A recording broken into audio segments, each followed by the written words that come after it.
Hey everyone, welcome back to our YouTube channel after a long time. So last video में हमने discuss किया था कैसे हम अपने रोज एंड कॉलम्स को मूव कॉपी एंड इंसर्ट कर पाते हैं, राइट? और आज हम डिस्कस करेंगे कि कैसे हम किसी पर्टिकुलर डाटा को फाइंड या फिर रिप्लेस कर सकते हैं अपनी वर्कबुक या फिर वर्कशीट में। तो सबसे पहले जानते हैं इसकी ज़रूरत क्या पड़ती है। फॉर एग्जांपल एक बहुत बड़ा डाटाबेस है और आप किसी पर्टिकुलर चीज़ को ढूंढना चाहते हो और देखना चाहते हो उसकी क्वांटिटी कितनी है, उसकी फ्रीक्वेंसी कितनी है अपने आपकी वर्कशीट या फिर वर्कबुक में। ठीक है, तो आप या तो फिल्टर का यूज़ कर सकते हो, फिल्टर ऑप्शन का, जो कि हम आगे जाके सीखेंगे, या फिर हम फाइंड ऑप्शन का यूज़ कर सकते हैं। तो देखते हैं। फॉर एग्जांपल यहाँ पे मेरा एम्प्लॉयज़ का डाटा है और इसमें हम जानना चाहते हूँ मैं जानना चाहता हूँ कि इस एम्प्लॉय नेम्स में कितने लोग ऐसे हैं जिनका नाम रिक है। ओके, तो मैं कहाँ जाऊँगा? सबसे पहले इस कॉलम को सिलेक्ट करूँगा, कंट्रोल स्पेस दबा के, और उसके बाद होम एंड फाइंड। ठीक है, तो मैं यहाँ पे रिसर्च करूंगा फाइंड ऑल। ठीक है, और मुझे यहाँ पे दिख रहा है अबाउट 8 सेल्स दिख रहे हैं जहाँ पे रिक लिखा हुआ है। Rick, Columbus, Patrick, Wendy, Rios, Frederick. तो ये रिक तो नहीं है, बट इनमें RIC के जो मेरे सर्च वर्ड्स हैं उनमें हैं, और उन सेल्स में है, तो ये मुझे वो सब सेल्स दिखा रहा है, राइट?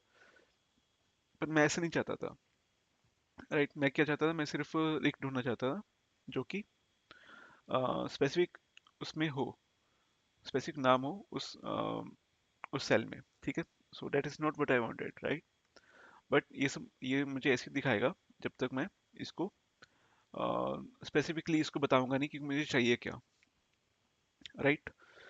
तो अगर मैं यहाँ पे ऑप्शंस यूज करता हूँ मेरे, match entire case and match entire cell contents, अगर आपके पास ये ऑप्शंस नहीं दिख रहे तो इसका मतलब है कि ये ऑप्शंस आपने ओपन नहीं किए हैं।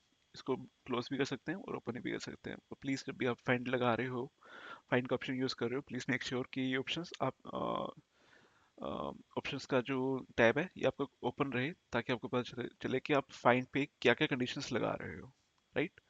तो मैं यहाँ पे अभी फाइंड आउट करता हूँ आफ्टर यूजिंग दिस कंडीशंस। तो ये मुझे बता रहा है कि ऐसा कोई भी सेल नहीं है जहाँ पे सिर्फ सिर्फ एक लिखा हो। Okay,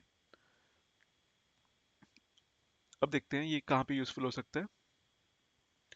so after employ names, यहाँ पे मेरे बेनिफिट्स हैं जहाँ पे मुझे दिख रहे हैं कि कौन कौन से एम्प्लॉयज़ को कौन कौन से बेनिफिट्स मिल रहे हैं। ठीक है, और आप देख पा रहे हो कहीं पे M लिखा हुआ है, कहीं पे DM लिखा हुआ है। M मतलब medical benefits. And if I want to know कि मेरे किन किन एम्प्लॉयज़ को सिर्फ मेडिकल बेनिफिट्स मिल रहे हैं और उसके अलावा कुछ नहीं मिल रहा। ठीक है, तो उसके लिए मैं क्या करूँगा, सबसे पहले इस कॉलम को सिलेक्ट करूँगा as previously done, control plus space. अभी वापस जाऊँगा होम पे एंड देन फाइंड, और मैं सर्च करूँगा यहाँ पे M। Okay, find all. यहाँ पे मेरे 62 एम्प्लॉयज़ हैं जिनको सिर्फ मेडिकल बेनिफिट्स मिल रहे हैं, ओनली मेडिकल बेनिफिट्स। और अगर मैं यहाँ पे मैच एंटायर सेल कंटेंट्स को हटा देता हूँ और फाइंड आउट करता हूँ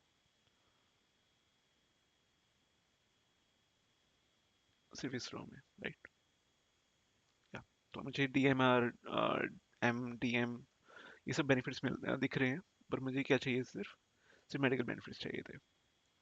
ठीक है, तो यहाँ पे मैं फाइंड आउट करूँगा दोबारा से, और यहाँ पे 62 एम्प्लॉयज़ हैं जिनको सिर्फ मेडिकल बेनिफिट्स मिल रहे हैं हमारी कंपनी से। ऑल राइट, तो एक तो ये चीज़ है about finding the cells, finding the data within the cells, right? दूसरी चीज़ है कि यहाँ पे मुझे ऑप्शंस मिल रहे हैं कि मैं सिर्फ एक वर्कशीट में काम कर रहा हूँ, जिसमें मैंने आपको बताया था कि इसको वर्कशीट कहते हैं, और इन पूरे कॉम्बिनेशन को, इस पूरे वर्कशीट के कॉम्बिनेशन को वर्कबुक कहते हैं। तो ये मुझसे पूछता है कि क्या मैं अपना जो डाटा है, जो भी मैं सर्च कर रहा हूँ, वो सिर्फ वर्कशीट में ढूंढना चाहता हूँ या फिर पूरी वर्कबुक में ढूंढना चाहता हूँ।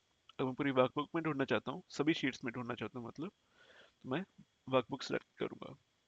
और बाय कॉलम्स ढूंढना चाहता हूँ या बाय रोज ढूंढना चाहता हूँ, तो ये सीक्वेंस ऑफ फाइंडिंग है, इससे हमारे जो फाइंडिंग्स हैं उस पर फर्क नहीं पड़ेगा, उससे सीक्वेंस ऑफ फाइंडिंग्स चेंज हो जाएगा। उसके बाद है क्या मैं फॉर्मूलाज ढूंढना चाहता हूँ या फिर सिर्फ वैल्यूज ढूंढना चाहता हूँ? वैल्यूज क्या काम आएंगी? अगर आप कोई नंबर ढूंढना चाहते हैं तो ये वैल्यूज काम आएंगी सर्च करने में, ठीक है। अगर आप कोई टेक्स्ट ढूंढना चाहते हो या फिर फॉर्मूला ढूंढना चाहते हो तो आपका काम आएगा ये लुक इनटू फॉर्मूलाज। पर आप किसी कमेंट में कुछ ढूंढना चाहते हो तो क्या काम आएगा आपके? ठीक है, तो चेक करते हैं। तो अगर आप किसी कमेंट में कुछ ढूंढना चाहते हो, मैंने एक कमेंट ऐड किया था यहाँ पे, तो देखते हैं मैं ढूंढ पाता हूँ कि नहीं। मैं यहाँ पे फाइंड आउट कर दूंगा, तो यहाँ पे मुझे कमेंट मिल गया जहाँ पे रिक लिखा हुआ है। ऑलराइट, तो ऐसे हम अपना फाइंड ऑप्शन यूज करते हैं, ठीक है। तो ये तो हो गया फाइंड। अब देखते हैं रिप्लेस कैसे यूज करते हैं। तो पहले अब मैं आपको एक एग्जांपल देता हूँ कि इसकी जरूरत कैसी पड़ती है। फॉर एग्जांपल यहाँ पे मेरे स्टेटस लिखे हुए हैं एम्प्लॉइज के, क्या वो फुल टाइम है, आर्ली है, आवरली रेट पे चार्ज करता है, फुल टाइम है या फिर हाफ टाइम है, ठीक है। और मैं देख रहा हूँ कि ये हाफ टाइम जो है ये थोड़ा अटपटा लग रहा है, राइट। तो मैं इसको क्या लिखना चाहता हूँ, मिड टाइम लिखना चाहता हूँ। तो मैं क्या करूँगा, क्या मैं एक एक को चेंज करूँगा इस तरह से करके, मिड टाइम। तो इस तरह से मुझे बहुत टाइम लग जाएगा, राइट, एक एक चेंज करने के लिए, एक एक को ढूंढ के चेंज करने के लिए, ठीक है। तो मैं क्या यहाँ पे यूज़ करूँगा, मैं यहाँ पे रिप्लेस ऑप्शन यूज़ करूँगा। सबसे पहले इस कॉलम को सिलेक्ट कर लिया, उसके बाद रिप्लेस पे गया, एंड देन जो मैंने हाफ टाइम लिखा हुआ है, जिस सेल में हाफ टाइम है उसको मैं कर दूंगा मिड टाइम, ओके। और इसको रिप्लेस कर दूंगा सभी सेल्स को। तो 170 सेल्स को इसने चेंज कर दिया है, जैसे मैंने उनको बताया था चेंज करने के लिए, ठीक है। तो जो भी जहाँ भी हाफ टाइम लिखा हुआ था मिड टाइम लिखा जा चुका है। तो इस तरह से हम यूज़ करते हैं रिप्लेस ऑप्शन को। और इसके अलावा सिर्फ टेक्स्ट को चेंज करने के अलावा हम इसकी फॉर्मेटिंग भी चेंज कर सकते हैं, कि हम क्या उसकी फॉर्मेटिंग करना चाहते हैं और उसको रिप्लेस करने के बाद, ठीक है। तो अभी तो ये होगा नहीं क्योंकि मैं ऑलरेडी रिप्लेस कर चुका हूँ, तो इसको हाफ टाइम कहीं मिलेगा ही नहीं। ऑलराइट, तो आपको इसको प्रैक्टिस कर सकते हैं। मैं आप इसका लिंक जो है डिस्क्रिप्शन बॉक्स में दे दूंगा, आप प्लीज़ इसको डाउनलोड करके खुद से प्रैक्टिस कीजिए।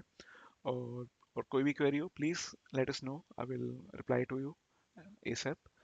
And yeah, thank you, bye bye.